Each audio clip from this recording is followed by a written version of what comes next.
if it's really full, it can take a bit of playing. It'll be interesting now to see whether he...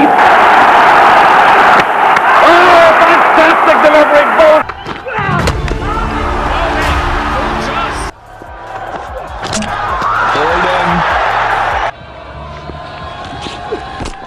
And bowled straight through.